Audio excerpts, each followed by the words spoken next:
নমস্কার বন্ধুরা, এই ভিডিওতে আমি আপনাদেরকে বলছি অন্নপূর্ণা যোজনা নিয়ে আপনাদের মনে যা কিছু প্রশ্ন রয়েছে সেই প্রশ্নগুলোর উত্তর। আমি একটা কমিউনিটি পোস্ট দিয়েছিলাম, সেই কমিউনিটি পোস্টে অনেকে প্রশ্ন করেছেন, সেখান থেকে প্রশ্ন নিয়েছি এবং বিগত আমার চ্যানেলে 4-5টা ভিডিওতে যারা যা কমেন্ট করেছেন সেখান থেকে অনেকের কমেন্টগুলো একই রকম, সেই কমেন্টগুলো নেওয়া হয়েছে এবং যে কমেন্টগুলোর উত্তর আপনাদের দরকার, মানে যে প্রশ্নগুলো কমেন্ট বক্সে করেছেন যার উত্তরগুলো অতি প্রয়োজন জানা আপনাদের, সেগুলো এই ভিডিওতে জানিয়ে দিচ্ছি। তো চ্যানেলটিকে সাবস্ক্রাইব করে রাখুন, ফেসবুক পেজটিকে ফলো করে রাখুন। এই ভিডিওটা দেখলে আপনাদের অন্নপূর্ণা নিয়ে আর কোনো ডাউট থাকবে না। এরপর আপনি কি করবেন, ক্লেম অ্যাপ্রুভাল না হলে কি করবেন, এখন পেন্ডিং আছে কি করবেন, সমস্ত কিছু প্রশ্নের উত্তর এই ভিডিওতে দিয়ে দেবো। তার আগে বলি, বর্তমানে স্ট্যাটাসে আর একটা গুরুত্বপূর্ণ তথ্য আপডেট হয়েছে। আপনি এখনই socialregistry.wb.gov.in অন্নপূর্ণার যেই পোর্টাল ছিল সেই পোর্টালে যাবেন, সেই পোর্টালে গিয়ে আপনার স্ট্যাটাসটা চেক করবেন। দেখবেন এখন যাদের অ্যাপ্রুভ আছে তাদের আগস্টে পেমেন্ট ছেড়েছে কিনা সেটা তথ্য দিয়েছে। যেমন এখানে দেখুন, একটা বেনিফিশিয়ারির আবেদন অ্যাপ্রুভ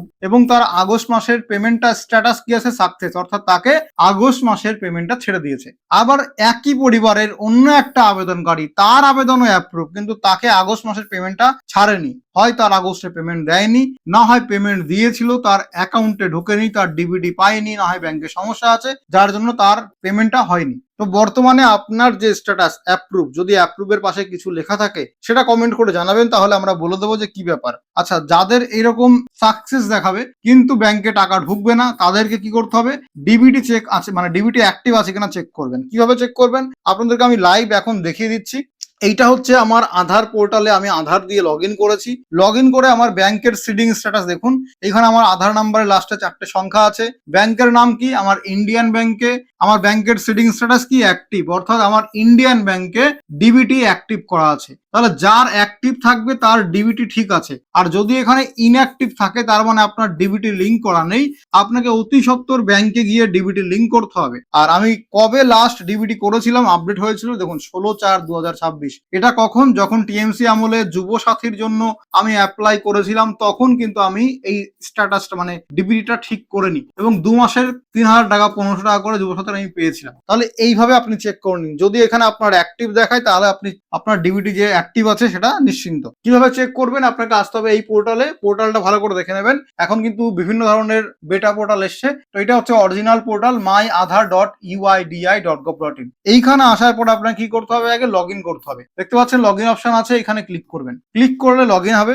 এইখানে আপনার আধার কার্ড 12 সংখ্যা আধার নাম্বারটা এখানে বসাতে হবে, ক্যাপচা কোডটা দেখে দেখে এইখানে আপনাকে বসাতে হবে। এরপরে ক্যাপচা বুঝতে না পারলে রিসেট করার অপশন আছে, ক্যাপচা বসানোর পরে লগ ইন উইথ ওটিপি এখানে ক্লিক করবেন, তাহলে ওটিপি আসবে আপনার আধার কার্ডে লিঙ্ক করা ফোন নাম্বারে। এবার এই ফোন নাম্বারে যদি রিচার্জ না থাকে তাহলেও কিন্তু আধারের পক্ষ থেকে ওটিপি আসে না, তাহলে দেখবেন রিচার্জ করা আছে কিনা। এরপরে 6 সংখ্যার ওটিপিটা এখানে বসাবেন, তারপরে লগ ইন করবেন। লগ ইন হয়ে গেল, লগ ইন হয়ে যাওয়ার পরে এরকম ড্যাশবোর্ড আসবে, এরপরে স্ক্রল করে নিচে আসবেন এবং এই যে লেখা আছে ব্যাংক সিডিং স্ট্যাটাস, এইখানে আপনাকে ক্লিক করতে হবে। কি লেখা আছে, click here to find your bank seeding status, তাহলে এইখানে ক্লিক করতে হবে। ক্লিক করলে আপনার সামনে দেখাবে যে আপনার ব্যাংকের সিডিং স্ট্যাটাস কি, সেটা অ্যাক্টিভ নাকি ইনঅ্যাক্টিভ। অ্যাক্টিভ মানে আমার ডিবিটি লিঙ্ক আছে কোন ব্যাংকে, এই ব্যাংকের তথ্য এখানে দেখিয়ে দেবে, যে ব্যাংকের নাম দেখিয়ে দিল।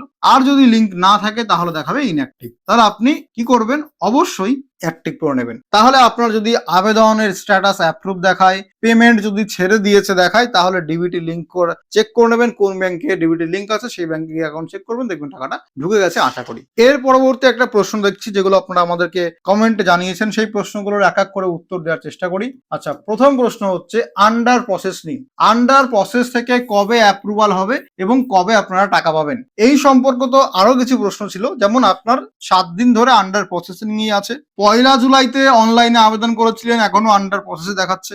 19 আগস্টে ক্লেম করেছেন, জুলাই মাসে টাকা পেয়েছেন কিন্তু আগস্ট মাসে টাকা পাননি, আন্ডার প্রসেস দেখাচ্ছে, কি হবে। তাহলে মোদ্দা কথা, যাদের এখন আন্ডার প্রসেস দেখাবে তারা এখন কি করবেন, সে যে কারণে আপনার আন্ডার প্রসেস দেখাক না কেন, আপনি এক ক্লেম করে রেখেছেন আন্ডার প্রসেস, আপনি আগস্টে বা জুলাইতে বা জুনে টাকা পেয়েছিলেন আন্ডার প্রসেস, তার এক্ষেত্রে করণীয় কি। দেখুন, এটা আমি নিজের থেকে বলছি না, ভিডিও তেহট্টর যে বিডিও অফিসার তিনি বলেছেন যে এখন যে কাজ হচ্ছে সেটা সম্পূর্ণ কেন্দ্রীয় সরকার বা সেন্ট্রালাইজ ব্যাপারে হচ্ছে, সেন্ট্রালাইজ ডিপার্টমেন্ট থেকে। এখন এই অন্নপূর্ণার পোর্টালের যে কাজগুলো সেগুলো কিন্তু আর বিডিও, পঞ্চায়েত বা মিউনিসিপ্যালিটিদের হাতে নেই। অর্থাৎ ওইখানে যারা কাজ করেন বিডিওতে, আপনার পঞ্চায়েতে, আপনার মিউনিসিপ্যালিটিতে, আশা কর্মীরা, বিডিও অফিসাররা, ইনকোয়ারি লেভেলের অফিসাররা, তাদের কাজ সম্পূর্ণ হয়ে গেছে। তাদের হাতে এখন আর কোনো পাওয়ার বা ক্ষমতা নেই যে তারা আপনার স্ট্যাটাসটা আন্ডার প্রসেস থেকে ফার্দার ভেরিফিকেশন করবে বা ফার্দার ভেরিফিকেশন থেকে আপনার অ্যাপ্রুভ করবে বা আন্ডার প্রসেস থেকে অ্যাপ্রুভ করবে। এখন এই ক্ষমতা তাদের হাতে নেই। এটা কিন্তু বিডিওর নিজের বক্তব্য, আপনারা ভিডিও দেখে নেবেন, ফেসবুকে অ্যাভেলেবেল আছে। তাহলে এই মুহূর্তে আন্ডার প্রসেস যাদের আছে তাদেরকে বিডিওতে গিয়ে দৌড়াদৌড়ি করতে হবে না, তাদেরকে পঞ্চায়েত মিউনিসিপ্যালিটিতে কোথাও গিয়ে দৌড়াদৌড়ি করতে হবে না, তাদেরকে জাস্ট ওয়েট করতে হবে, ধৈর্য ধরে অপেক্ষা করতে হবে। হ্যাঁ, ঠিক এই লাইনটাই বলা হয়েছে বিডিওর পক্ষ থেকে যে আপনারা ধৈর্য ধরে অপেক্ষা করুন, আপনাদের আর কিছু করার নেই এবং বিডিও, পঞ্চায়েত, মিউনিসিপ্যালিটির কর্মীদেরও কিছু করার নেই, সমস্ত কিছু সেন্ট্রালাইজডের হাতে। এবার যা করার তারাই করবে। তবে এইটা সুখবর যে আন্ডার প্রসেস থেকে অ্যাপ্রুভাল দিয়ে দেওয়া হচ্ছে বেশিরভাগ মানুষের, এবং 50 লক্ষ নতুন আবেদন করেছেন, 5 লক্ষ নতুন করে ক্লেম করেছেন, তাদের অ্যাপ্রুভালের কাজ বা যাচাইয়ের কাজ চলছে। তাহলে এত সংখ্যক লোককে অন্নপূর্ণার আওতায় আনতে একটু দেরি হচ্ছে, তাহলে আপনাদের অপেক্ষা করতে বলা হয়েছে। হয়তো আপনারা আগস্ট মাসে টাকাটা পাননি, যেটা কিনা উচিত নয়, কিন্তু কিছু করার নেই, হয়তো সেপ্টেম্বর থেকে টাকাটা পেতে শুরু করবেন। তাহলে আন্ডার প্রসেস যে কারণে দেখাক, আপনাকে কিছু করার দরকার নেই, কিছু করতে পারবেনও না, এবং কোনো বিডিও, পঞ্চায়েত বা মিউনিসিপ্যালিটিতে গিয়ে লাভ নেই। এরপরে অ্যাপ্রুভ দেখাচ্ছে কিন্তু টাকা ঢোকেনি, কি করবেন? 2 মাস ধরে অ্যাপ্রুভ দেখাচ্ছে, ডিবিটি লিংক অ্যাক্টিভ আছে, পঞ্চায়েতেও বা মিউনিসিপ্যালিটিও তারা গিয়ে দেখিয়েছে, কোনো ভুল নেই, তবুও টাকা ঢুকছে না কেন? এইটা খুবই ভালো প্রশ্ন। প্রথমে বলবো, যদি আপনার ডিবিটি লিংক ঠিক থাকে তাহলে আপনাকে চেক করতে হবে যেই ব্যাংকে আপনার ডিবিটি লিংক আছে সেই ব্যাংকের আপনার যে ফ্রিজ হয়ে গিয়েছে কিনা। অনেক সময় দেখা যাচ্ছে অ্যাকাউন্ট ফ্রিজ হয়ে যায়, ডেবিট ক্রেডিট বন্ধ থাকে বা ডেবিট ফ্রিজ, ক্রেডিট ফ্রিজ হয়, সেগুলো একবার চেক করে নেবেন। তাছাড়া এটা দেখুন কোন ব্যাংকে ডিবিটি লিংক করা। অনেকের দেখছেন যে একটা ব্যাংকে টাকা ঢুকবে বলে তারা আশা করে বসে আছে, কিন্তু তাদের দেখা যাচ্ছে যে অন্য একটা কৃষি ব্যাংকে অ্যাকাউন্ট খোলা বা সমবায় ব্যাংকে বা কোঅপারেটিভ ব্যাংকে অ্যাকাউন্ট খোলা। তো এক্ষেত্রে দেখে নেবেন কোন ব্যাংকে আপনার অ্যাকাউন্টটা খোলা আছে, সেই ব্যাংকে গিয়ে চেক করবেন। আর সব কিছু ঠিক আছে তারপরেও টাকা ঢুকছে না, তাহলে সেটার ব্যাপারে আমারও কিছু জানা নেই। এরপরে আছে কি, ফার্দার ভেরিফিকেশন দেখাচ্ছে, কোনো কারণ লেখা নেই। অনেকে আছেন ফার্দার ভেরিফিকেশনের পরে কোনো কারণ লেখা নেই। এইটা আর যাদের আন্ডার প্রসেস দেখাচ্ছে এইটা, এই দুটোই কিন্তু এক হিসাবে একই। আন্ডার প্রসেস মানে তাদের ভেরিফিকেশনের কাজ চলছে, আর ফার্দার ভেরিফিকেশন মানে আন্ডার প্রসেস মানে ভেরিফিকেশনের কাজ হয়ে যাওয়ার পরে আরো ভেরিফিকেশন প্রয়োজন, তাই ফার্দার ভেরিফিকেশন দেখাচ্ছে। তাহলে ফার্দার ভেরিফিকেশন থেকে অ্যাপ্রুভ এইটা করার ক্ষমতা শুধুমাত্র সেন্ট্রালাইজ ডিপার্টমেন্টের কাছে আছে। বিডিও, পঞ্চায়েত, মিউনিসিপ্যালিটিতে গিয়ে কোনো লাভ নেই, আপনাকে ধৈর্য ধরে অপেক্ষা করতে হবে।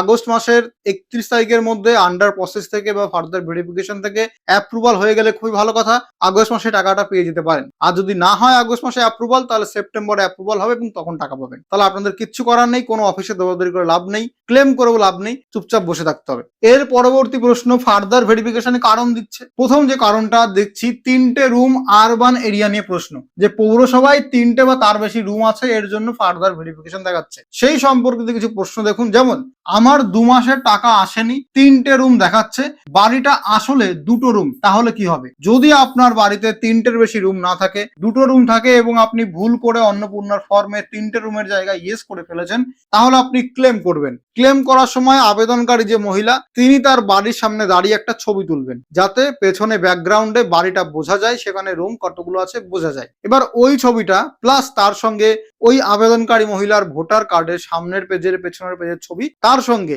ভোটার স্লিপ যদি থাকে সেটার ছবি, অথবা এসআইআর 2026-এর পরে যে ভোটার লিস্ট পাবলিশ হয়েছিল ফাইনাল, সেই ভোটার লিস্টে যেই পেজে মহিলার নাম আছে সেই পেজের ছবি তুলে এই 3টে ডকুমেন্টকে একটা সিঙ্গেল পিডিএফ এ করে ওই ক্লেমের অপশনে গিয়ে আপলোড করবেন এবং রিমার্কসে লিখবেন যে আপনার 3টের রুম নেই, ভুলবশত আপনি এটা ফর্মে দিয়েছিলেন, দিয়ে ক্লেম করবেন। দেখবেন আপনার ক্লেমটা অ্যাপ্রুভাল হয়ে যাবে বা অ্যাপ্রুভাল হওয়ার চান্স অনেক বেড়ে যাবে। যেই প্রসেসগুলো আমি স্টেপ বাই স্টেপ বললাম সেভাবে করবেন। প্রথমে আবেদনকারী মহিলার বাড়ির সঙ্গে ছবি, ভোটার কার্ডের সামনের পেজের, পেছনের পেজের ছবি, ভোটার লিস্ট নয়তো ভোটার স্লিপের ছবি, একটা সিঙ্গেল পিডিএফ এ করে আপলোড করবেন। আশা করা হচ্ছে ক্লেম অ্যাপ্রুভাল হয়ে যাবে যদি আপনার 3টে রুম না থাকে। এইবার আবার আরেকজন বলেছেন সেম প্রশ্ন, যে 3টে রুম দেখাচ্ছে, তাহলে ক্লেম কিভাবে করব? যদি 3টে রুম থাকে তাহলে আপনি ক্লেম কিভাবে করবেন সেটা আলাদা। যেমন বললাম যে 3টে রুম নেই তাহলে কিভাবে ক্লেম করবেন সেটা তো বলে দিয়েছি। এইবার দেখুন বলা হয়েছে যে মিউনিসিপ্যালিটি আরবান এরিয়াতে থাকি, বেনিফিশিয়ারি সেখানে থাকে এবং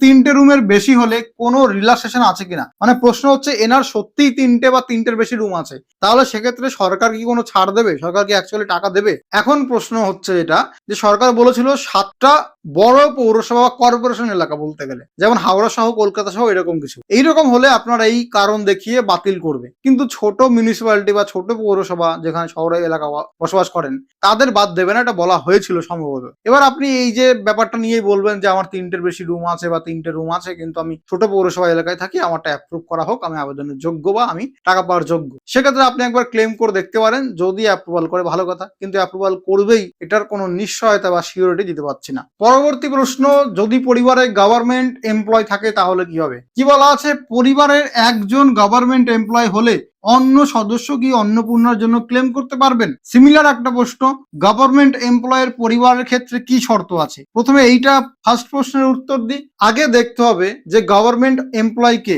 যদি আবেদনকারী নিজে গভর্নমেন্ট এমপ্লয় হয়ে থাকে তাহলে সে টাকা পাচ্ছে না। যদি আবেদনকারীর স্বামী মানে হাজবেন্ড গভর্নমেন্ট এমপ্লয় হয়ে থাকে তাহলেও সম্ভবত পাবে না, এটা নিয়ে অনিশ্চয়তা আছে। কোথাও বলছে যে দেওয়া হবে, কোথাও বলছে দেওয়া হবে না। তো এটা বোঝা যায় যে যদি স্থায়ী সরকারি চাকরি করে স্বামী তাহলে মনে হয় স্ত্রী সম্ভবত পাবে না। এরপরে স্বামী বাদে এবং আবেদনকারী নিজে বাদে অন্য যে কেউ যদি সরকারি চাকরি করে, সে আবেদনকারীর ভাই হতে পারে, বোন হতে পারে, দেওর, ননদ, শ্বশুর, শাশুড়ি যে হতে পারে, তাহলে আবেদনকারী টাকাটা পাচ্ছেন যদি সে অন্নপূর্ণার সমস্ত যে শর্তগুলো আছে সেগুলো পূরণ করে। তাহলে আবেদনকারী স্বামী বা আবেদনকারী নিজে ছাড়া অন্য যে কেউ সরকারি চাকরি করুক বা না করুক, আবেদনকারী টাকাটা পাচ্ছে, কোনো অসুবিধা নেই। এরপরে হচ্ছে গভর্নমেন্ট এমপ্লয়ের পরিবারের ক্ষেত্রে কি শর্ত আছে? শর্ত ওই একটাই যেটা বললাম, যে স্বামী এবং আবেদনকারী নিজে সরকারি চাকরি করে তাহলে পাবে না, বাদ বাকি যে কেউ চাকরি করলে পাবেন। কিন্তু অন্নপূর্ণার যে শর্তগুলো আছে সেগুলো মানতে হবে। যেমন আবেদনকারী ইনকাম ট্যাক্স দেয় না,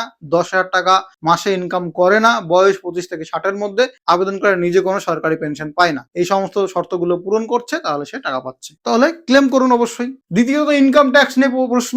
ইনকাম ট্যাক্স দিই না কিন্তু ভুলবশত ইয়েস করেছি, আন্ডার প্রসেসে আছে, আমাকে কি ক্লেম করতে হবে? দেখুন, আন্ডার প্রসেসে যদি থাকে তাহলে আপনাকে কিচ্ছু করতে হবে না, আপনাকে এখন শুধুমাত্র বসে থাকতে হবে। যদি আন্ডার প্রসেস থেকে ফার্দার ভেরিফিকেশন দিয়ে কারণ দেখায় বা রিজেক্টেড করে তখন গিয়ে ক্লেম করবেন, তাছাড়া এখন ক্লেম করবেন না, এখন রেজাল্টের জন্য ওয়েট করুন। দ্বিতীয়ত ইনকাম ট্যাক্স সংক্রান্ত তথ্য ইয়েস দিলে কি অন্নপূর্ণার টাকা পাওয়া যাবে? এখানে বলা হয়েছিল যে ইনকাম ট্যাক্স দিলে টাকা পাবেন না, তাহলে আপনি যদি ইনকাম ট্যাক্সের ঘরে ইয়েস করেন তার মানে আপনি ইনকাম ট্যাক্স ফাইল করেন, তাহলে আপনি টাকাটা পাচ্ছেন না। এক্ষেত্রে বলে রাখি, অনেকে ভুল করেছেন, এই অপশনটা বুঝতে পারেননি। কেমন ভাবে বুঝতে পারেননি? আপনারা যে ইনকাম ট্যাক্স দেন, ইনকাম ট্যাক্সের যে নিয়মটা, স্ল্যাবটা, সেটা হয়তো আগে জানতেন না। এখন শুনে রাখুন যে মাসে যদি কেউ 1 লাখ ইনকাম করে তাহলে তার বছরে ইনকাম হচ্ছে 12 লাখ টাকা। তাহলে যেই পরিবারের কোনো সদস্য বা পরিবারের সবাই মিলে যেটা ইনকাম বলা হচ্ছে, সেখানে 12 লাখ টাকা বছরে যদি ইনকাম হয় বা তার বেশি হয় তাহলে ইনকাম ট্যাক্স বা আয়কর দিতে হয়, তাহলে সেই পরিবার ইনকাম ট্যাক্স পেয়ী বা আয়কর দাতা হয়। এই ক্ষেত্রে আপনি ইনকাম ট্যাক্স দেবেন বলে গণ্য হবেন। বাদ বাকি আপনার ইনকাম অত নয়, আপনি কি করেছেন, টিডিএস ফাইল করেন বা আইটিআর ফাইল করেন, যেটা বিভিন্ন কাজে লাগতে পারে, কিন্তু আপনার ইনকাম অত নয়, সেক্ষেত্রে আপনি ভুলবশত ইয়েস করেছেন ইনকাম ট্যাক্সের ঘরে। কেন? কারণ আপনি মনে করছেন না টিডিএস ফাইল করি, আইটিআর ফাইল করি, তাহলে হয়তো আমি ইনকাম ট্যাক্স দিই, কারণ আমি তো ফাইল করছি, কিন্তু ওই যে ক্লজটা বা নিয়মটা জানতেন না। তো যারা ভুলবশত ইয়েস করেছেন তারা এখন ক্লেম করবেন যে আমি ফর্ম ফিল আপ করার সময় এটা ভুল করেছিলাম, আমি ইনকাম ট্যাক্স দিই না, তাহলে আপনার ক্লেমটাকে অ্যাপ্রুভাল করে দেবে। তাহলে ইনকাম ট্যাক্সের শর্ত হচ্ছে এইটা। পরবর্তীতে ক্লেম করার নিয়ম নিয়ে কিছু প্রশ্ন আছে, যেমন অন্নপূর্ণা ভান্ডারের নতুন ফর্ম ফিল আপ কবে থেকে শুরু হবে? বর্তমানে পোর্টাল বন্ধ আছে কেন? এখন অন্নপূর্ণার নতুন ফর্ম ফিল আপ জমা নিচ্ছে না, অর্থাৎ নতুন ফর্ম ফিল আপ হচ্ছে না। তার কারণ যারা ফর্ম ফিল আপ করে রেখেছেন তাদের ঝামেলা মেটাবে আগে, তারপরে নতুন ফর্ম ফিল আপ শুরু হবে। সেক্ষেত্রে কবে ফর্ম ফিল আপ শুরু হবে তার কোনো আইডিয়া নেই, এখন বসে থাকুন। ক্লেম করার কতদিনের মধ্যে অ্যাপ্রুভাল হবে কোনো নির্দিষ্ট ডেট দেওয়া নেই, তবে অনেকে খুব ফাস্ট হলে 24 থেকে 48 ঘন্টার মধ্যে মিনিমাম এই টাইমটা লাগছেই, ম্যাক্সিমাম কোনো লিমিট নেই, কেউ 7 দিন ধরে ক্লেম করে বসে আছেন কিন্তু এখনো পর্যন্ত কোনো প্রকার স্ট্যাটাসে আপডেট আসেনি। তো এর কোনো নির্দিষ্ট ডেট নেই, 24 ঘন্টা তো হতে পারে, 48 ঘন্টা তো হতে পারে, আবার 7 দিন 10 দিনও টাইম লাগতে পারে।